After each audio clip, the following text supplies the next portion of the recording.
കുമാരിയൊന്നുമല്ല കേട്ടാ, ശ്രീമതി എൻ്റെ അമ്മ വീട്ടിലിരിപ്പുണ്ട്, വിശ്വനാഥൻ നായരുടെ ഭാര്യ. ഓക്കെ, വേദിയിലും സദസ്സിലും ഇരിക്കുന്ന എത്രയും ബഹുമാനപ്പെട്ടവർക്ക് എൻ്റെ വിനീതമായ നമസ്കാരം. നമുക്ക് വലിയ മഴയൊക്കെ ഭയങ്കര ഇഷ്ടമാണല്ലേ? ഏറ്റവും വലിയ മഴയൊക്കെ നമുക്ക് വളരെയധികം ഇഷ്ടമാണ്. പക്ഷെ ചെറിയ ചാറ്റൽ മഴ നമുക്ക് ഭയങ്കര അസ്വസ്ഥതയാണ്. അപ്പൊ ആ ചാറ്റൽ മഴയായിട്ട് ഞാൻ നിൽക്കാൻ വലിയതായിട്ട് താല്പര്യപ്പെടുന്നില്ല. കാരണം വലിയ വലിയ കാര്യങ്ങളൊക്കെ എല്ലാവരും സംസാരിച്ചു കഴിഞ്ഞു. കാരണം ഇനിയും ഞാനും നിങ്ങളെപ്പോലെ ഒരു സാധാരണ ഒരു വ്യക്തി മാത്രമാണ്. ഞാൻ രാഷ്ട്രീയ പ്രവർത്തകയോ ഒരു പ്രഭാഷണ വ്യക്തിയോ ഒന്നുമല്ല. നിങ്ങളിൽ പോലെ ഒരു സാധാരണ വ്യക്തിയാണ്.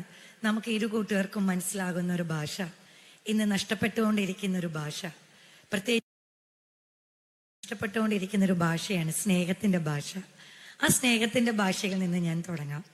എനിക്ക് ഇവിടെ വന്നതിൽ ഏറ്റവും വലുതായിട്ട് ഇഷ്ടപ്പെട്ടത് നമ്മുടെ സ്ഥാനാർത്ഥി, വർക്കല സ്ഥാനാർത്ഥി അഡ്വക്കേറ്റ് സ്മിത സുന്ദരേശൻ പറഞ്ഞൊരു വാക്ക്. ഞാൻ നിങ്ങൾക്കാർക്കും വാഗ്ദാനങ്ങൾ തരുന്നില്ല. ശരിയാണ്, ഇവിടെ എത്ര പേരാണ് നമ്മുടെ കേരളത്തിലും അല്ലെങ്കിൽ ഇന്ത്യയിലും വാഗ്ദാനങ്ങൾ നടത്തിയിട്ടുള്ളതെന്ന് നമുക്കറിയാം. എനിക്കത് ഭയങ്കരമായിട്ട് ഇഷ്ടപ്പെട്ടു. എത്ര പേര് ഇവിടെ കൈയടിച്ചെന്നൊന്നും ഞാൻ കാണുന്നില്ല. വാഗ്ദാനങ്ങളിലല്ല, സംസാരത്തിലല്ല, സംസാരം, പ്രവൃത്തി, പെരുമാറ്റം, ഇതൊന്നാവുമ്പോഴാണ് ഒരു വ്യക്തി എന്ന നിലയിൽ അല്ലെങ്കിൽ ഒരു രാഷ്ട്രീയ നിലയിൽ നമ്മൾ ഏറ്റവും ഉയർന്ന ചിന്താഗതിയിൽ നിൽക്കുന്നത്. ഞാൻ ആദ്യമായിട്ടാണ് ഒരു വനിതാ സ്ഥാനാർത്ഥിക്ക് വേണ്ടി ഇവിടെ വന്ന് സംസാരിക്കുന്നത്. ഇത്രയും നാളും എത്രയോ വർഷമായിട്ട് ആണുങ്ങൾ സ്ഥാനാർത്ഥികൾക്ക് വേണ്ടിയാണ് ഞങ്ങളെ പോലെയുള്ള കലാകാരന്മാരെ വിളിക്കുന്നത്. പക്ഷേ ഞാൻ ഇപ്പോഴും പറയുന്നത് നമ്മുടെ വനിതകൾക്ക് വേണ്ടി. എനിക്ക് വനിതാന്നോ പുരുഷനെന്നോ വേർതിരിവില്ല, നമ്മളെല്ലാം വ്യക്തികളാണ്. എന്നാൽ പോലും വനിതകൾക്ക് വേണ്ടി സംസാരിക്കാൻ ഇവിടെ എത്ര പേര് രാഷ്ട്രീയ നേതാക്കന്മാരാണ്, അല്ലെങ്കിൽ വനിതകളിൽ എത്ര പേരാണ് മുൻപോട്ട് നിൽക്കുന്നത് നമുക്കറിയില്ല. ഞാൻ ഇതിന്റെ ഇടയിൽ നിൽക്കുമ്പോൾ ഒരു വാക്ക് ഇവിടെ വളരെയധികം ആലോചിക്കുന്നു. വിവേകാനന്ദൻ പറഞ്ഞ 2 വരി ഞാൻ പറയാണ്. വിവേകാനന്ദൻ അദ്ദേഹം പറഞ്ഞിട്ടുണ്ട്, നമ്മൾ എവിടെ ജീവിച്ചിരിക്കുന്നു, നമുക്ക് എവിടെ വേണ്ടി നമ്മൾ പ്രവർത്തിക്കുന്നു, നമ്മൾ എവിടെ ആർക്ക് വേണ്ടി സംസാരിക്കുന്നു, അത് നമ്മൾ നന്നായി സംസാരിച്ചില്ലെങ്കിൽ, അവർക്ക് വേണ്ടി നന്നായി കാര്യങ്ങൾ ചെയ്തില്ലെങ്കിൽ, ആ ഭൂമിയിലെ കല്ലിനും മണ്ണിനും ശവത്തിനും തുല്യമാണ് നമ്മളെന്ന് വിവേകാനന്ദൻ പറഞ്ഞിട്ടുണ്ട്. ഇവിടുത്തെ വർക്കല സ്ഥാനാർത്ഥിയായ അഡ്വക്കേറ്റ് സ്മിത സുന്ദരേശൻ അങ്ങനെ ആവില്ല. നിങ്ങൾക്ക് വേണ്ടി സംസാരിക്കും. എന്തായാലും ആ വ്യക്തിയെ നിങ്ങൾ നിന്ന് ജയിപ്പിക്കുക. കാരണം ഇവിടുത്തെ സ്ത്രീകൾ ഭൂരിഭാഗവും പുള്ളിക്കാരി വന്നപ്പോ തന്നെ ആ ഒരു മുഖത്തെ ചിരി ഞാൻ കണ്ടു. പക്ഷെ പുള്ളിക്കാരിയുടെ മുഖത്തുള്ള ഒരു കോൺഫിഡൻസ്, ഞാൻ ഇവിടെ വരും, നിങ്ങൾക്ക് വേണ്ടി ഞാൻ ചെയ്യും എന്ന് പറഞ്ഞ വാക്കുകളിൽ എവിടെയൊക്കെ ഒളിഞ്ഞിരിപ്പുണ്ട്. പക്ഷെ ഞാൻ ഒരു കാര്യം പറയട്ടെ, ഇവിടെ ആര് ഭരിച്ചാലും ആര് വന്നാലും ഞാൻ BJP-കാരോട് ഒരു വളരെ വ്യക്തമായ ഒരു കാര്യം വളരെ റിക്വസ്റ്റ് ആയിട്ട് പറയാണ്. പ്രത്യേകിച്ച് ഇവിടുത്തെ ഇനി വരുന്ന മന്ത്രി, ഞാൻ സുരേഷ് ഏട്ടനോടും പറഞ്ഞിട്ടുണ്ട്, നമ്മളിലുള്ള സാധാരണ ജനങ്ങൾക്ക് വേണ്ടി ഇവിടെ എത്ര നല്ല ട്രെയിനുണ്ട്. ഒരു വന്ദേ ഭാരത് മാത്രമേ ഉള്ളൂ. ശരിയാണ്, കാരണം ഞാൻ വർഷങ്ങളായിട്ട് ട്രാവൽ ചെയ്തുകൊണ്ടിരുന്നതാണ്. റോഡുകളിൽ ഇപ്പൊ ട്രാവൽ നിർത്തിയിട്ട് ഇപ്പൊ വന്ദേ ഭാരതിലായത് 2024 ജാനുവരി 26 മുതലാണ്. ഒരു 3 മണിക്കൂർ 2.25 മണിക്കൂർ കൊണ്ട് നമ്മൾ എത്തേണ്ട സ്ഥലത്ത് എത്തി. ഇപ്പൊ ട്രിവാൻഡ്രം, എറണാകുളം, ഇപ്പൊ കോഴിക്കോട് പോലെയാണെങ്കിൽ തന്നെ അത്രയാണ്. പക്ഷെ ബാക്കിയുള്ള പല ട്രെയിനുകളും ബോഗികൾ കാണണം. ഞാൻ അതിലും കയറിയിട്ടുണ്ട്. ഇത്രയും മോശമായ ബോഗികൾ നമുക്ക് മാത്രമാണ്, കേരളത്തിന് മാത്രമാണ് കിട്ടിയിട്ടുള്ളത്. ഇത് ഞാൻ ആരെയും ഹേർട്ട് ചെയ്യാനോ ആരെയും വേദനിപ്പിക്കാനോ വേണ്ടി പറയുന്നതല്ല. ഇനി BJP സർക്കാർ വരുമ്പം, കേരളം ഭരിക്കുമ്പം സാധാരണക്കാരായ നമുക്ക് ട്രെയിനിൽ വന്ദേ ഭാരത് പോലെയുള്ള അത്രയും സുഖസൗകര്യങ്ങൾ തന്നില്ലെങ്കിലും നല്ല ബോഗികളും നല്ല ഇരിപ്പിടങ്ങളും മണിക്കൂറുകളോളം ഓരോ സ്റ്റേഷനിലും പിടിച്ചിടാതെ ഓരോ വ്യക്തികൾക്കും, എല്ലാ വ്യക്തികൾക്കും അവന്റെ ആയിട്ടുള്ള മൂല്യങ്ങളുണ്ട്, അവന്റെ ആയിട്ടുള്ള സമയങ്ങളുമുണ്ട്. അതേപോലെ തന്നെ നമ്മുടെ വീട്ടിൽ വന്ന് വോട്ട് ചോദിച്ച് ജയിപ്പിക്കുന്നവർക്ക് പിന്നെ നമ്മളെ കാണുമ്പം നമ്മള് എന്താ പറയുന്നത്, ഇതിന്റെ ഇടയിൽ വന്ന് നിൽക്കുന്നതാണ്. അവര് പോകുന്നത് വരെ പിള്ളേര് പഠിക്കാനുണ്ട്, കുട്ടികളുണ്ട്. ഇന്നത്തെ കാലത്ത് ചൂട് സമയമാണ്. ഞാൻ BJP സർക്കാരിനോട് അല്ലെങ്കിൽ നമ്മുടെ BJP വരുമ്പം ഞാൻ റിക്വസ്റ്റ് ചെയ്യുകയാണ്, മന്ത്രിമാര് പോകുമ്പോഴും ആര് പോയാലും ഈ സിഗ്നൽ ഓഫ് ചെയ്ത് നമ്മളെ ഇട്ട് ബുദ്ധിമുട്ടിപ്പിക്കരുത്. ദയവായി അത് ഞാൻ പറയാണ്. കാരണം ഒരുപാട് വയസ്സായ ആൾക്കാരുണ്ട്, ഒരുപാട് കുട്ടികളുണ്ട്, ഒരുപാട് സമയത്തിനും വാല്യൂ ഉണ്ട്. പോലീസുകാരായാലും അവർ നിന്ന് കഷ്ടപ്പെടുന്നതും ഞാൻ പലവട്ടം കണ്ടിട്ടുണ്ട്. ട്രാഫിക് പോലീസുകാരായാലും സാധാരണ പോലീസുകാരായാലും ചൂടും മഴയും നമ്മളെല്ലാവരും മനുഷ്യരാണ്. നിങ്ങളെ വിശ്വസിച്ച് നിങ്ങൾക്ക് വോട്ട് ചെയ്ത ഞങ്ങൾ എന്തിനാണ് നിങ്ങൾ ഭയക്കുന്നത്? അതുകൊണ്ട് ഞാനൊരു റിക്വസ്റ്റ് ചെയ്യണം, BJP ഇവിടെ വരണം, ഒരുപാട് നല്ല കാര്യങ്ങൾ ചെയ്യണം. വികസനം എന്ന് പറയുന്നത് ആദ്യം നല്ല റോഡുകളാണ്. നല്ല റോഡുകൾ വരുമ്പം ഓരോ ഇതായിട്ട് വെള്ളത്തിന്റെ അല്ലെങ്കിൽ കേബിളിന്റെ എന്ന് പറഞ്ഞിട്ട് പിന്നെ കുഴിച്ച് നമുക്ക് ആ സൈഡിലോട്ട് പോകാൻ പറ്റുന്നില്ല. അപ്പൊ വികസനം വരുമ്പോ ആദ്യം കേബിളിന്റെയും വെള്ളത്തിന്റെ ഒക്കെ പൈപ്പുകൾ, ഇലക്ട്രിസിറ്റി ഒക്കെ ശരിയാക്കിയിട്ട് നല്ല റോഡുകൾ നമുക്ക് തരുക. നിങ്ങളെ ഞങ്ങൾ വിശ്വസിക്കുകയാണ് പൂർണ്ണമായിട്ട്. ആ ഒരു വിശ്വാസത്തിനൊരു മങ്ങലേൽക്കാതെ ഞങ്ങൾക്ക് വേണ്ടി നല്ലത് ചെയ്യുക. നിങ്ങൾ ഓരോ വ്യക്തികളോടും ഞാൻ പറയാണ്, ഏപ്രിൽ 9 പോകുമ്പം വർക്കലയിലുള്ളവര് അഡ്വക്കേറ്റ് സ്മിതയ്ക്ക് വേണ്ടി നിങ്ങൾ വോട്ട് ചെയ്യുക. നമുക്ക് ഒരു പ്രാവശ്യം സ്മിതയെ നമുക്ക് അഡ്വക്കേറ്റിനെ വിജയിപ്പിച്ചാലോ? നമുക്ക് വേണ്ടി ചെയ്യട്ടെ. ചെയ്ത് കഴിയുമ്പോൾ 5 വർഷം കഴിയുമ്പോഴും ഈ അഡ്വക്കേറ്റ് നമ്മളെ കാണാൻ വരണം, നമുക്ക് വേണ്ടി സുഗതമായി എല്ലാ കാര്യങ്ങളും ചെയ്തു തരണം. അല്ലാതെ 5 വർഷം കഴിഞ്ഞിട്ടല്ല പിന്നെ നമ്മളെ കാണേണ്ടത്. ഈ 5 വർഷം പുള്ളിക്കാരി നിങ്ങൾക്ക് വേണ്ടി ചെയ്യും. നിങ്ങളുടെ കൂട്ടത്തിൽ ഒരാളായിട്ട്, അമ്മയായിട്ട്, അനിയത്തിയായിട്ട്, ചേച്ചിയായിട്ട്, പെങ്ങളായിട്ട് എല്ലാം നിങ്ങളുടെ കൂടെ നിന്ന് അഡ്വക്കേറ്റ് സ്മിത സുന്ദരേഷിനെ വിജയിപ്പിക്കുക. ഞാൻ നിങ്ങളോട് അഭ്യർത്ഥിക്കുകയാണ്. നമുക്ക് വേണ്ടി, നമ്മുടെ നാടിന് വേണ്ടി നമുക്ക് ഒരു പ്രാവശ്യം BJP സർക്കാർ കേരളത്തിൽ വരട്ടെ. നമുക്ക് നോക്കാം നമുക്ക് വേണ്ടി എന്താ ചെയ്യണം. വാഗ്ദാനങ്ങളിലല്ല നിൽക്കേണ്ടത്, അത് പ്രവൃത്തിയിലും പെരുമാറ്റത്തിലാണ് നിൽക്കേണ്ടത്. 10 വർഷം ഞാൻ ഒരാളെയും ചെറുതായിട്ട് കാണുന്നില്ല, എല്ലാവരും എന്റെ മുന്നിൽ വലുത് തന്നെയാണ്. പക്ഷെ 10 വർഷം നമുക്ക് വേണ്ടി ആര് എന്തൊക്കെ ചെയ്തു ചെയ്തില്ല എന്ന് നമുക്കറിയാം. നമ്മളിൽ പലർക്ക് പല തെറ്റുകളും സംഭവിച്ചിരിക്കാം. പക്ഷെ ആളുകളെ മനസ്സിലാക്കാൻ പറ്റിയ തെറ്റുകളെയാണ് ഏറ്റവും വലിയ തെറ്റായിട്ട് ഞാൻ കാണുന്നത്.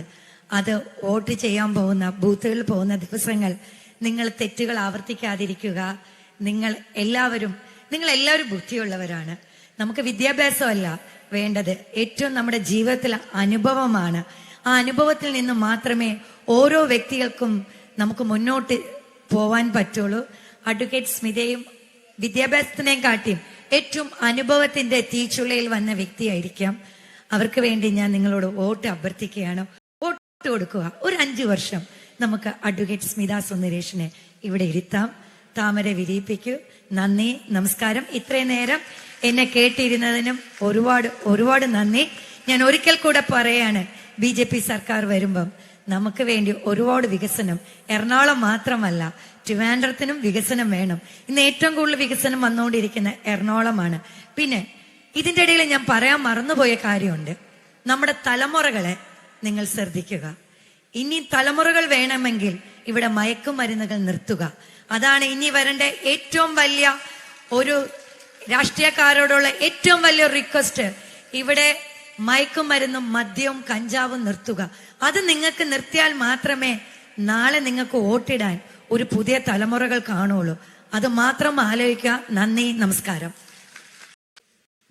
मंच पर उपस्थित श्री मनोज कोटक जी, श्री शशि जी, our candidate advocate Smita Sundaresan,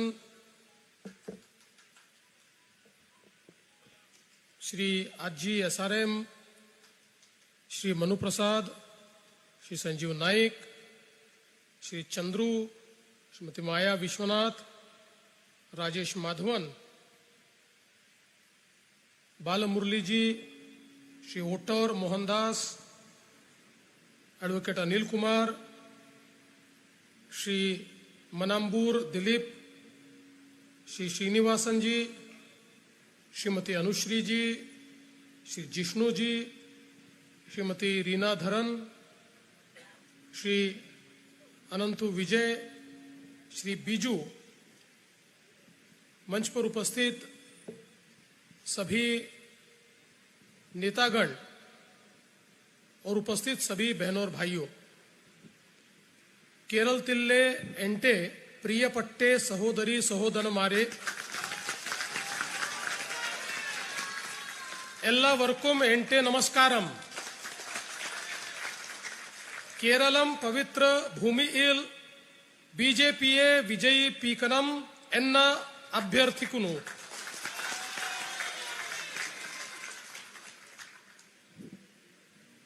मुझे बहुत खुशी है कि मैं आज आप सभी के बीच यहां पर वर्कला में उपस्थित हूं और हम सभी लोग जानते हैं कि अब केरल में भारतीय जनता पार्टी का समय आ चुका है। എന്റെ പ്രിയപ്പെട്ടവരെ, ഞാൻ നിങ്ങളോട് സംസാരിക്കുന്നതിൽ എനിക്ക് വളരെയധികം സന്തോഷമുണ്ട്. ഈ പ്രാവശ്യം കേരളത്തിൽ ബിജെപി വരും എന്നാണ് എന്റെ മനസ്സ് പറയുന്നത്. एक समय था हम केरल में चुनाव लड़ते थे, हारते थे, लड़ते थे, हारते थे, लेकिन हमने हार नहीं मानी और आज हम देख सकते हैं केरल में एक मेंबर ऑफ पार्लियामेंट, एक मेयर, 2 म्युनिसिपल चेयरमैन, 32 पंचायत अध्यक्ष और 600 हमारे कॉर्पोरेटर्स चुनकर आए हैं। കേരളത്തിൽ നമ്മൾ നേരത്തെ ഇലക്ഷൻ നിൽക്കുന്നു, തോൽക്കുന്നു, അങ്ങനെ ഒരു അവസ്ഥയിലായിരുന്നു. ഇപ്പോ നമുക്ക് കേരളത്തിൽ ഒരു എംപിയും ഒരു മേയറും ഒത്തിലധികം മെമ്പർമാരും ഉള്ള ഒരു സാഹചര്യത്തിലേക്കാണ് എത്തിയിരിക്കുന്നത്. धीरे धीरे एनडीए का केरल में विस्तार हो रहा है। भारतीय जनता पार्टी को केरल की जनता आशीर्वाद देने लगी है, क्योंकि बीजेपी अकेली ऐसी पार्टी है जो विकास की, डेवलपमेंट की बात करती है। बाकी सारी पार्टियां अपीजमेंट में लगी हुई है। കേരളത്തിൽ ബിജെപി പതുക്കെ പതുക്കെ അതിന്റെ കൈകൾ ഒത്തിരി സ്ഥലങ്ങളിലേക്ക് വ്യാപിപ്പിച്ചുകൊണ്ടിരിക്കുകയാണ്. നമ്മൾ ഓരോരുത്തരും അതിനെപ്പറ്റി ചിന്തിക്കേണ്ടതുമാണ്. लेकिन ये प्रवास भी बहुत कठिन था। 300 से ज्यादा, 300 से ज्यादा बीजेपी के कार्यकर्ताओं को बर्बरता के साथ मारा गया। कई कार्यकर्ताओं के हाथ पांव तोड़े गए, कई कार्यकर्ताओं पर हमला हुआ, लेकिन बीजेपी के कार्यकर्ताओं ने संघर्ष नहीं छोड़ा। और मुझे बहुत खुशी है कि ऐसे कार्यकर्ताओं को आज मैं कोटि कोटि नमन करता हूं। और मुझे इस बात की भी खुशी है कि हिंसा के कारण जिनके दोनों पैर कट गए, ऐसे सदानंद मास्टर जी आज राष्ट्रपति के द्वारा राज्यसभा तक पहुंचे। കേരളത്തിൽ ബിജെപി വളർന്നത് വളരെ കഷ്ടപ്പെട്ടാണ് നമ്മൾ മുന്നോട്ട് വന്നത്. നമ്മുടെ 300-ലധികം പ്രവർത്തകർ മറ്റു പാർട്ടിക്കാരുടെ കൈകൊണ്ട് മരണപ്പെട്ടിരിക്കുന്നു. അതുമാത്രമല്ല, എനിക്ക് വളരെ സന്തോഷമുണ്ട് ഇന്ന് അത്തരത്തിലുള്ള ആൾക്കാരുടെ മുമ്പിൽ കോടി കോടി പ്രണാമം അർപ്പിക്കാൻ എനിക്ക് അവസരം കിട്ടിയതിൽ. അതുമാത്രമല്ല, നമ്മുടെ സദാനന്ദൻ മാസ്റ്റർ, 2 കാലും നഷ്ടപ്പെട്ട സദാനന്ദൻ മാസ്റ്ററെ നമ്മൾ ഇന്ന് പാർലമെന്റിൽ ആദരിക്കുകയാണ്. അദ്ദേഹം ഇന്ന് കേരളത്തെ പ്രതിനിധീകരിച്ച് നമ്മുടെ പാർലമെന്റിൽ ഉണ്ട്. हम जानते हैं केरल जैसी ही परिस्थिति त्रिपुरा में भी थी, असम में भी थी और बंगाल में भी है, लेकिन अब वहां पर परिवर्तन हो गया।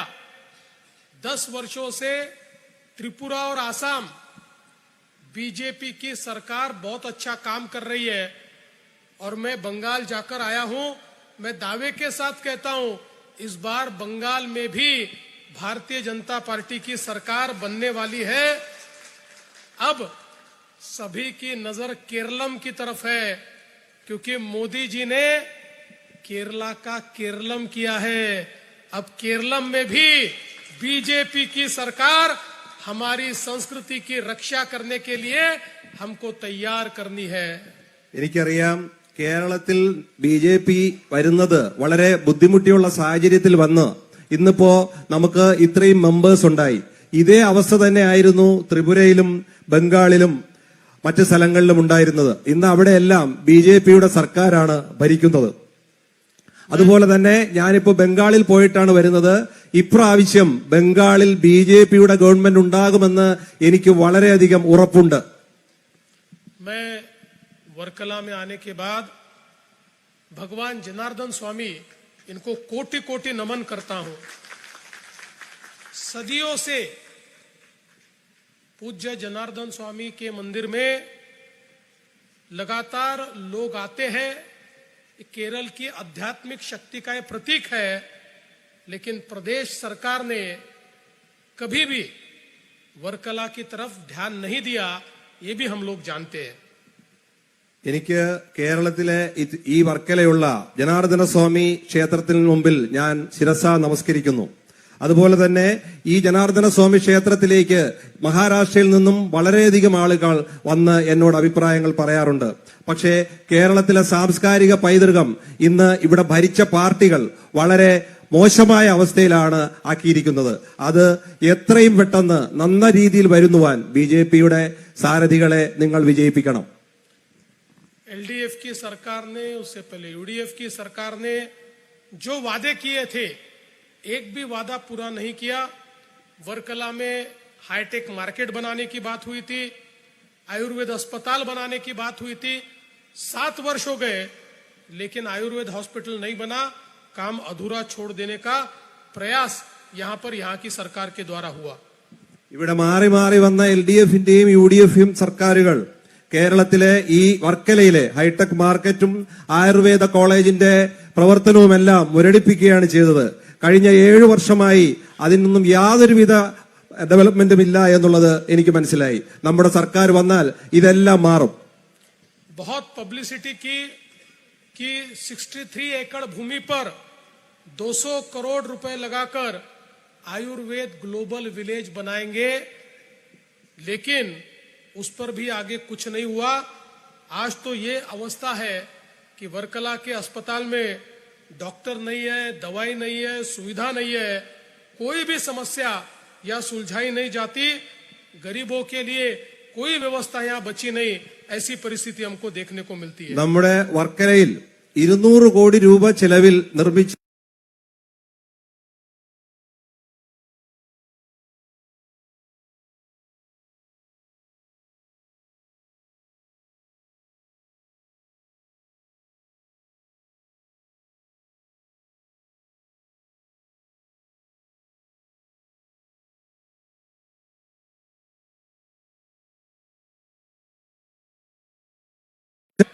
यहाँ पर वर्कला में इतने वर्षों के बाद भी पीने के पानी की किल्लत है। हमारी महिलाओं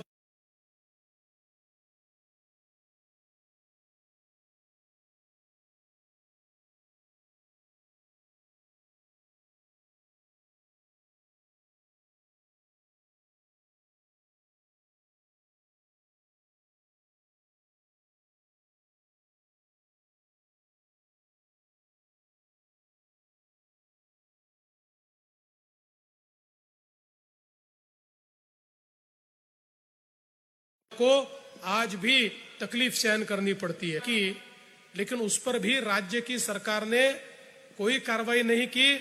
और जो लोगों का रिहेबिलिटेशन करना था, वो रिहेबिलिटेशन भी राज्य की सरकार द्वारा नहीं किया गया। വർക്കല ക്ലിഫിന്റെ അവസ്ഥ ഇന്ന് നിങ്ങൾക്കറിയാം. NCCR-ഉം NCR-ഉം ജോയിന്റ്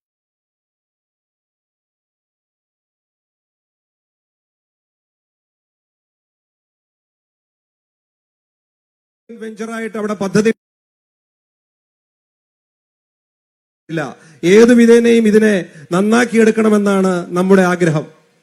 पापानसम बीच पर विध्वंसक कार्रवाई करने वाले लोगों को यहाँ के MLA का लगातार सपोर्ट मिल रहा है, LDF की सरकार का सपोर्ट मिल रहा है, और वर्कला क्लिफ की रोज हानि हो रही है।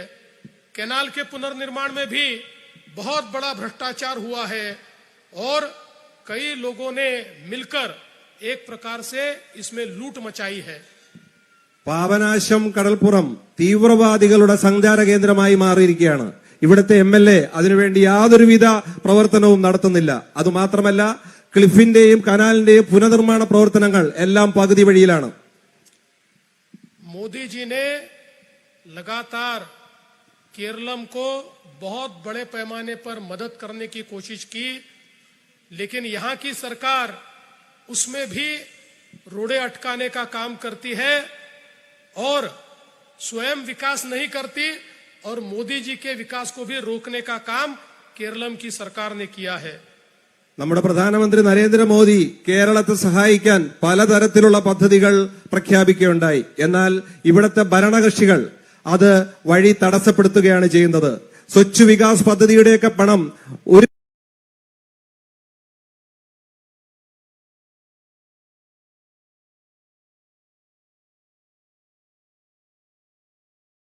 കാര്യവുമില്ലാതെ ചെലവഴിക്കാതിരിക്കുകയാണ്.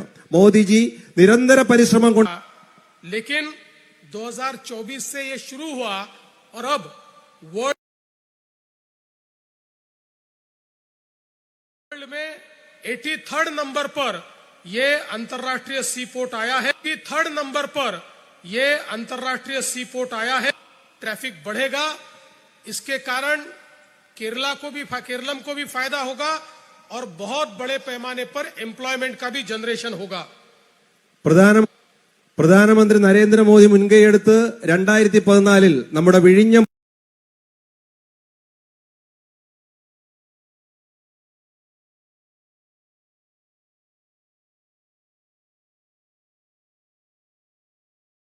പോർട്ട് യാഥാർത്ഥ്യമാക്കുകയുണ്ടായി. ആ പോർട്ട് ഇന്ന് ലോകത്തിന്റെ 3ാം സ്ഥാനത്ത് നിൽക്കുകയാണ്. बंकरिंग की सुविधाएं भी तैयार की गई है। റെയിൽവേക്കൊപ്പം നമ്മുടെ കേരളത്തിലെ റെയിൽവേ വികസനത്തിനൊപ്പം തന്നെ ലോജിസ്റ്റിക് പാർക്കും മറ്റ് പ്രധാന പദ്ധതികളും പ്രധാനമന്ത്രി വിഭാവനം ചെയ്യുന്നുണ്ട്. केरलम को रेलवे के लिए पहले साल में 372 करोड़ मिलते थे, अब 3795 करोड़ यानी 10 टाइम्स पैसा मोदी जी ने केरला को दिया है रेलवे के लिए। കേരളത്തിൽ റെയിൽവേ വികസനത്തിനായി വെറും 374 കോടി രൂപയാണ് ഇവർ അനുവദിച്ചുകൊണ്ടിരുന്നത്. എന്നാൽ കഴിഞ്ഞ മോദി ഗവൺമെന്റ് വന്നതിന് ശേഷം അതിന്റെ 30 ഇരട്ടിയായി 3000-ലധികം കോടി രൂപ കേരളത്തിലെ റെയിൽവേ ലൈനിന് വേണ്ടി ചെലവഴിക്കുകയുണ്ടായി. केरलम को 3 वंदे भारत ट्रेन, 3 अमृत भारत ट्रेन मिली है और केरलम के 35 रेलवे स्टेशन का पुनर्निर्माण हो रहा है और उनमें से कई रेलवे स्टेशन तो एयरपोर्ट जैसे बन रहे हैं। കേരളത്തിൽ 3 വന്ദേ ഭാരത് ട്രെയിനുകൾ, 3 അമൃത് ഭാരത് ട്രെയിനുകൾ, പിന്നെ 35ഓളം റെയിൽവേ സ്റ്റേഷനുകൾ നവീകരിക്കുന്ന പ്രവർത്തനങ്ങൾ നടന്നുകൊണ്ടിരിക്കുകയാണ്. ഈ കേരളത്തിലെ പല റെയിൽവേ സ്റ്റേഷനുകളും അന്താരാഷ്ട്ര എയർപോർട്ടിന് സമാനമായിട്ടുള്ള ഡെവലപ്മെന്റാണ് കേരളത്തിൽ നടത്തിക്കൊണ്ടിരിക്കുന്നത്. डेडिकेटेड रेयर अर्थ कॉरिडोर केवल देश में 4 राज्यों में तैयार हो रहा है। उस डेडिकेटेड अर्थ कॉरिडोर के लिए मोदी जी ने केरलम को चुना है, ये हमारे लिए बहुत खुशी की बात है। ഡെഡിക്കേറ്റഡ് റെയിൽ കോറിഡോറിന് dedicated earth corridor, dedicated rare earth corridor. Rare earth का मतलब है कि जो सबसे महंगे धातु है वो धातुओं का कॉरिडोर यहाँ पर बन रहा है। നമ്മുടെ മിനറൽസിന്റെ ഒരു കോറിഡോറാണ് അദ്ദേഹം ഉദ്ദേശിക്കുന്നത്. നമ്മുടെ ഏറ്റവും കോസ്റ്റ്ലി ആയിട്ടുള്ള മിനറൽസും മെറ്റൽസും അതും കൂടെ ഉൾപ്പെടുത്തിക്കൊണ്ടുള്ള ഒരു കോറിഡോറാണ് പ്രധാനമന്ത്രി വിഭാവനം ചെയ്യുന്നത്. ആ കോറിഡോർ ഒരു 4 കോറിഡോർ ഉള്ളതിൽ ഒരെണ്ണം കേരളത്തിലാണ് പ്രധാനമന്ത്രി വിഭാവനം ചെയ്യുന്നത്. भारतमाला परियोजना में 593 किलोमीटर के 20 हाईवेज ये केरलम में बन रहे हैं और इसके लिए मोदी जी की सरकार ने 57,000 करोड़ रुपीस केरलम को दिया है। ഭാരത്മാല പദ്ധതി പ്രകാരം 543 കോടി രൂപ ചെലവഴിച്ച് 5700 കിലോമീറ്ററോളം ഹൈവേ നിർമ്മിക്കുകയാണ്. അതില് ഒരെണ്ണം കേരളത്തിലൂടെ തന്നെയാണ് കടന്നുപോകുന്നത്. केरलम नॉर्थ साउथ कनेक्टिविटी के लिए नेशनल हाईवे 66 ये अंतिम चरण में है। विजियम से कोची पोर्ट को इसके कारण बहुत ज्यादा फायदा होगा और इससे टूरिज्म और इंडस्ट्री दोनों बड़े पैमाने पर बढ़ेगी। ഈ കോറിഡോർ दोनों बड़े पैमाने पर बढ़ेगी। ഈ കോറിഡോർ വിഴിഞ്ഞത്തെ കണക്ട് ചെയ്തുകൊണ്ടാണ് പോകുന്നത്. ഈ കോറിഡോർ വന്നു കഴിഞ്ഞാൽ നമ്മുടെ വ്യാവസായികമായ പുരോഗതിയും മറ്റു രീതിയിലുള്ള പുരോഗതിയും വളരെ ഉന്നതമായ നിലയിൽ എത്തിച്ചേരും എന്നതാണ് ഇതിന്റെ പ്രത്യേകത. केरलम में हाईवे इंफ्रास्ट्रक्चर में मोदी जी की सरकार 3 लाख करोड़ रुपीस इन्वेस्ट कर रही है। 3 लाख करोड़ കേരളത്തിലെ ഹൈവേയുടെ പുനർനിർമ്മാണത്തിനായി നരേന്ദ്രമോദിജി 3 ലക്ഷം കോടി രൂപയാണ് ഇൻവെസ്റ്റ് ചെയ്യുന്നത്. आज हम देख सकते हैं दुनिया में बड़े पैमाने पर युद्ध चल रहा है. अमेरिका, इजराइल और ईरान का युद्ध चल रहा है. ऐसे समय हमारे आसपास के जितने देश है, पाकिस्तान हो, बांग्लादेश हो, श्रीलंका हो या साउथ ईस्ट एशिया का कोरिया जैसा देश हो, कई यूरोपियन देश हो, सब जगह पर पार्शियल लॉकडाउन हुआ है. लेकिन मोदी जी ने जिस प्रकार की डिप्लोमेसी की, जिस प्रकार का नेतृत्व किया, भारत में एक दिन भी लॉकडाउन नहीं लगा. ഇന്നിപ്പോ നമ്മുടെ ഗൾഫിൽ നടക്കുന്ന യുദ്ധം കാരണം ഇസ്രായേലും ഇറാനും അമേരിക്കയും എല്ലാം പങ്കെടുക്കുന്ന യുദ്ധത്തിൽ ഗൾഫ് രാജ്യങ്ങൾ പോലും വളരെ ലോക്ക്ഡൌണിന്റെ അവസ്ഥയിലാണ് കടന്നുപോയിക്കൊണ്ടിരിക്കുന്നത്. പെട്രോളിനും ഡീസലിനും എല്ലാം അവിടെ റേഷൻ ഏർപ്പെടുത്തി കഴിഞ്ഞു. പക്ഷേ നമ്മുടെ പ്രധാനമന്ത്രി നരേന്ദ്രമോദി ഇന്ത്യയിൽ ഒരിടത്തും തന്നെ ലോക്ക്ഡൌണോ പെട്രോളിനും ഡീസലിനോ മറ്റ് ഉപയോഗ സാധനങ്ങൾക്കോ ഒന്നിനും ഒരു ലോക്ക്ഡൌണും ഏർപ്പെടുത്തിയില്ല. ഇത് അദ്ദേഹത്തിന്റെ നയതന്ത്ര വിജയം തന്നെയാണ് എന്ന് ഞാൻ പറയുന്നു. और अब तो गेल की कोची से मंगलुरु गैस पाइपलाइन का प्रोजेक्ट 3000 करोड़ रुपीस खर्चा करके ये प्रोजेक्ट होने के बाद कहीं पर भी केरलम में गैस की कमी कभी भी नहीं होगी. केरलम के लिए एनर्जी सिक्योरिटी का प्रोजेक्ट ये मोदी जी के माध्यम से किया जा रहा है. പ്രധാനമന്ത്രി മോദിജിയുടെ സ്വപ്ന പദ്ധതിയായ ഗെയിൽ പദ്ധതി ഇന്ന് കൊച്ചിയിൽ യാഥാർത്ഥ്യമായിരിക്കുന്നു. ഈ പദ്ധതി മൂലം കേരളത്തിലെ ഒരു വീട്ടമ്മയ്ക്കും ഗ്യാസിനു വേണ്ടി ഒരു തരത്തിലും ക്യൂ നിൽക്കേണ്ടി വരില്ല. ഇത് വളരെ ബൃഹത് പദ്ധതിയായി നമ്മൾ വിഭാവനം ചെയ്തതാണ്. ഇതിന്ന് കേരളത്തിന്റെ മുക്കും മൂലയിലും എത്തിക്കൊണ്ടിരിക്കുകയാണ്. स्मार्ट सिटी के लिए कोची और थिरुवनंतपुरम को 3000 करोड़ रुपीस दिया है और अमृत मिशन में 2500 करोड़ के प्रोजेक्ट्स ये पूरे किए गए हैं. സ്മാർട്ട് സിറ്റി പദ്ധതിക്കായി നമുക്ക് 3000 കോടി രൂപയും അമൃത് പദ്ധതിക്ക് വേണ്ടി 2500 കോടി രൂപയും നമ്മൾ കേന്ദ്ര ഗവൺമെന്റ് അനുവദിച്ചു കഴിഞ്ഞു. सबका साथ, सबका विकास और सबका विश्वास, सबका प्रयास, इस प्रकार से केरलम के हर इलाके में विकास करने की कोशिश भारतीय जनता पार्टी की ओर से की जाएगी. പ്രധാനമന്ത്രിയുടെ സബ്കാ സാത്ത് സബ്കാ വികാസ് എന്ന പദ്ധതി പ്രകാരം കേരളത്തിന്റെ മുക്കും മൂലയിലും വികസനം എത്തിക്കുമെന്ന് ഞാൻ ഉറപ്പു തരുന്നു. ഇത് നമ്മുടെ ഒരു പ്രത്യേക പദ്ധതി കീഴിൽ വരികയും ഇത് കേരളത്തിലെ എല്ലാ ജനങ്ങൾക്കും ഉപകാരപ്രദമായ രീതിയിൽ പ്രവർത്തിക്കുകയും ചെയ്യുന്നതാണ്. प्रधानमंत्री जी के कारण केरलम में फिशिंग कम्युनिटी को किसान क्रेडिट कार्ड मिला. हमारी महिलाओं को मातृवंदन योजना में बहुत बड़े पैमाने पर फायदा हुआ. जनधन योजना हो, मुद्रा योजना हो, सभी योजनाओं का लाभ आज मोदी जी के कारण मिल रहा है. പ്രധാനമന്ത്രി വിഭാവനം ചെയ്ത മുദ്രാ പദ്ധതി, നാരി സമ്മാൻ യോജന എന്നിങ്ങനെയുള്ള പദ്ധതികളിലൂടെ കേരളത്തിലെ സ്ത്രീകൾക്കും കേരളത്തിലെ യുവാക്കൾക്കും ഏറ്റവും പുതിയ രീതിയിലുള്ള പ്രവർത്തന പരിചയം നൽകുന്നവർക്ക് ഇത് നൽകുകയും ഇത് കേരളത്തിലെ എല്ലാ ജനങ്ങൾക്കും ഉപകാരപ്രദമായ രീതിയിൽ പരിവർത്തിക്കുകയും ചെയ്യുന്നതാണ്. एक तरफ मोदी जी केरलम के विकास का प्रयास कर रहे हैं, दूसरी ओर यहां की एलडीएफ सरकार ने केरलम में लूट मचाई है. इतने बड़े पैमाने पर लूट चल रही है.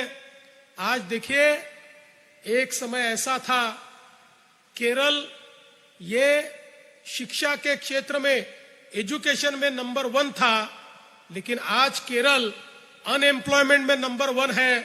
आज अगर केरल की हम परिस्थिति देखें तो महंगाई में, इन्फ्लेशन में देश में सबसे ज्यादा रेट ऑफ इन्फ्लेशन और सबसे ज्यादा रेट ऑफ अनएम्प्लॉयमेंट ये केरलम में है, इस भ्रष्टाचारी सरकार के कारण. ഒരു കാലത്ത് ഏറ്റവും വികസിതമായിരുന്ന ഈ കേരളത്തെ ഇന്ന് ഭരിക്കുന്ന സർക്കാരുകൾ ലൂട്ട് ചെയ്ത് അതിനെ ഇന്ന് ഒരാൾക്ക് മുന്നിൽ പ്രവർത്തിക്കാൻ കഴിയാത്ത രീതിയിലായിരിക്കുകയാണ്. ഇവിടത്തെ ഭരണകർത്താക്കൾ കേരളത്തിന്റെ വിദ്യാഭ്യാസ രംഗത്തെ മുച്ചൂടും മുടിച്ച് ഇന്ന് കേരളം വിദ്യാഭ്യാസ രംഗത്ത് തകർച്ചയെ നേരിടുകയാണ്. കേരളത്തിന്റെ വികസനത്തിനായി പ്രധാനമന്ത്രി നരേന്ദ്രമോദി വിഭാവനം ചെയ്ത പദ്ധതികൾക്കെല്ലാം ഇവർ തുരങ്കം വയ്ക്കുകയാണ്. आदि शंकराचार्य की ये धरती है, इसको गॉड जोन कंट्री कहा गया है, लेकिन गॉड जोन कंट्री को अब यहाँ की एलडीएफ और यूडीएफ मिलकर रोज लूटते हैं, लूट लूट कर अपनी तिजोरी भरते हैं। ആദിശങ്കരന്റെ നാടായ നമ്മുടെ കേരളത്തെ ഇവിടത്തെ LDF-ഉം UDF-ഉം ചേർന്ന് തുരങ്കം വെച്ച് ഇന്ന് അതിനെ ഏറ്റവും മോശമായ അവസ്ഥയിൽ എത്തിച്ചിരിക്കുകയാണ്. एलडीएफ और यूडीएफ एक ही सिक्के की दो बाजू है। ये कोई अलग लोग नहीं है। ये दिल्ली में साथ है, देश में साथ है, गठबंधन में साथ है, इंडी में साथ है। बस केरल आकर ये WWF वाली फिक्स कुश्ती खेलते हैं।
संपत्ति को एक प्रकार से लूटने का काम ये सरकार ने इंस्टीट्यूशनलाइज पद्धति से किया है।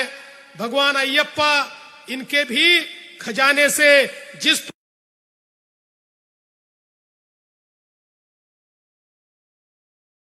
जिस प्रकार की लूट इस सरकार ने की है, इस सरकार को अब यहां पर रहने का कोई अधिकार नहीं है। അമ്പലത്തിൽ അവരുടെ ഭരണകർത്താക്കൾ അവരുടെ വേണ്ടപ്പെട്ടവരെ തിരികെ കയറ്റി അമ്പലത്തിലെ ദേവന്റെ സ്വർണവും പണവും അടിച്ചു മാറ്റുകയാണ്. അങ്ങനെ ഇവർ കേരളത്തിന്റെ എല്ലാ മേഖലകളിലും ഇവർ കൊള്ള നടത്തുകയാണ്. ഈ കൊള്ളക്കാരെ ഇവിടുന്ന് പുറത്താക്കണം. सीपीएम के 3 नेता सोना चुराते हुए पकड़े गए तो उनको बचाने के लिए कांग्रेस वाले दौड़ दौड़ कर सामने आए, क्योंकि वो तीनों सोनिया जी के करीबी लोग हैं। കേരളത്തിന്റെ സ്വർണം അടിച്ചുമാറ്റിയ നേതാവിനെ, അതായത് അയ്യപ്പന്റെ സ്വർണം അടിച്ചുമാറ്റിയ നേതാവിന് വേണ്ടി കേരളത്തിലെ UDF-ഉം LDF-ഉം ചേർന്നാണ് സംരക്ഷിക്കുന്നത്. ഇതിൽ പലരും സോണിയാഗാന്ധിയുടെ അടുത്തുവരെ ഇവരെത്തിച്ചേർന്നു. मैं तो इनको चैलेंज देता हूं, आप में अगर हिम्मत है तो ये केस सीबीआई को देकर दिखाइए। ഞാൻ ഇവരെ ചലഞ്ച് ചെയ്യുകയാണ്. നിങ്ങൾക്ക് ധൈര്യമുണ്ടെങ്കിൽ നിങ്ങൾ ഈ കേസുകളെല്ലാം CBIക്ക് വിട്ടണമെന്ന് ഞാൻ പറയുകയാണ്. നിങ്ങൾക്ക് ധൈര്യമുണ്ടെങ്കിൽ നിങ്ങൾ ഈ കേസുകളെല്ലാം CBIക്ക് വിടണം. ये सरकार ये इसलिए नहीं कर सकती, ये सरकार जमाते इस्लामी के इशारों पर चलने वाली सरकार है। और जिस प्रकार से उम्मीदवारों का चयन हो रहा है, इनके कैंडिडेट ये नहीं तय करते, इनके कैंडिडेट जमाते इस्लामी तय कर रहा है। ഇവരിത് ചെയ്യില്ല. കാര്യം ഇവർ ജമാഅത്തെ ഇസ്ലാമിയെ സംരക്ഷിക്കാനാണ് ഇവർ ഭരണം നടത്തുന്നത്. ഇവരുടെ പല കാൻഡിഡേറ്റുകളും ജമാഅത്തെ ഇസ്ലാമിയുടെ സംരക്ഷണത്തിനാണ്. और आज हम देख सकते हैं जिस प्रकार से वक्फ बोर्ड का उपयोग करके यहाँ के हिंदू, यहाँ के क्रिश्चियंस, इनकी जमीन को हथियाने का काम सरकार के आशीर्वाद से हो रहा है। ये बिल्कुल स्पष्टता से दिखता है कि सरकार कौन चला रहा है। ഇവര് വഖഫ് ബോർഡിന്റെ പേരിൽ കേരളത്തിലെ ഹിന്ദുവിന്റെയും ക്രിസ്ത്യാനിയുടെയും സമ്പത്തി ലൂട്ട് ചെയ്ത് ഇവർ അത് ഒന്നിച്ച് അനുഭവിക്കുകയാണ്. ഇത് നമുക്ക് എല്ലാവർക്കും അറിയാവുന്ന കാര്യമാണ്. കേരളത്തിലെ ഹിന്ദുവിന്റെയും ക്രിസ്ത്യാനികളുടെയും ഭൂമി വഖഫ് ബോർഡിന്റെ പേരിൽ പിടിച്ചെടുത്ത് ഇവർ അതിനും കൂട്ടുനിൽക്കുകയാണ്. इसलिए अब बीजेपी ने नारा दिया है, विकसित केरलम, सुरक्षित केरलम और विश्वासम संपन्नम केरलम। इस नारे के साथ बीजेपी आगे बढ़ेगी। നമ്മുടെ പ്രധാനപ്പെട്ട മുദ്രാവാക്യം വികസിത കേരളം, വിശ്വാസ കേരളം എന്നുള്ളതാണ്. അതിൽ ഊന്നിയാണ് നമ്മൾ ഈ പ്രചരണം നടത്തുന്നത്. अब हमारी बहनों को, गरीब बहनों को बीजेपी की सरकार हर महीने 2500 रुपीस देगी। हर वर्ष 2 सिलेंडर गैस के मुफ्त देगी। हर घर को 20,000 लीटर पानी मुफ्त देगी और हमारे गरीब परिवारों की मुखिया, महिला, विधवा और वरिष्ठ नागरिकों को 3,000 रुपए कल्याण के लिए दिए जाएंगे। നമ്മുടെ ഇലക്ഷൻ മാനിഫെസ്റ്റോയിൽ പറഞ്ഞിരിക്കുന്നത് മാതിരി പാവപ്പെട്ടവർക്ക് എല്ലാ മാസവും 2,500 രൂപ പെൻഷനും പാവപ്പെട്ട സ്ത്രീകൾക്ക് 2 സിലിണ്ടർ ഫ്രീ ആയിട്ടും അതുപോലെ തന്നെ 20,000 ലിറ്റർ ജലം 20,000 ലിറ്റർ വെള്ളം ഫ്രീ ആയി കൊടുക്കുന്നു. പാവപ്പെട്ടവന് വേണ്ടി എല്ലാവിധ രീതിയിലും പ്രവർത്തിക്കാനാണ് ഞങ്ങൾ ഉറപ്പു തരുന്നത്. इसलिए मैं आपसे इतना ही निवेदन करता हूं, एडवोकेट स्मिता सुंदरेशन जैसे एक पढ़ी लिखी महिला आज उम्मीदवार के रूप में आपके बीच आई है, बीजेपी का एजेंडा लेकर आई है, परिवर्तन करने के लिए आई है। वर्कला में एक नया विचार लेकर एडवोकेट स्मिता जी हमारी कैंडिडेट के रूप में आई है। നിങ്ങളുടെ മുമ്പിൽ അഡ്വക്കേറ്റ് സ്മിത എന്ന പഠിച്ച വിദ്യാഭ്യാസമുള്ള വനിതയാണ് ഞങ്ങൾ അവതരിപ്പിക്കുന്നത്. അവർക്ക് നിങ്ങൾ വോട്ട് നൽകി നമ്മുടെ ബിജെപിയുടെ പ്രവർത്തനങ്ങൾക്കെല്ലാം നല്ല രീതിയിലുള്ള സഹായം ചെയ്യണമെന്ന് ഞാൻ അപേക്ഷിക്കുന്നു. നമ്മുടെ കുടുംബങ്ങൾക്ക്, അതായത് നമ്മുടെ വനിതകൾക്ക് പ്രാമുഖ്യം കൊടുക്കുന്ന ഒരു സർക്കാരാണ് കേന്ദ്രത്തിൽ ഭരിക്കുന്നത്. അതുകൊണ്ട് ഈ വനിതയെ നിങ്ങൾ ബഹുഭൂരിപക്ഷ വോട്ടിന് വിജയിപ്പിക്കണമെന്ന് ഞാൻ അപേക്ഷിക്കുന്നു. इसलिए मैं इतना ही निवेदन करता हूं, मित्रों, परिवर्तन का समय आ गया है. माट्ट तिंटे समयम एत्ती इरिक्कुन्नु. परिवर्तन के लिए वोट दीजिए. माट्ट तिन्नई वोट चाहिए. केरल में परिवर्तन लाना है. केरल तिल माट्टम कोंडू वरानम. धन्यवाद. नन्नी नमस्कारम. जय हिंद.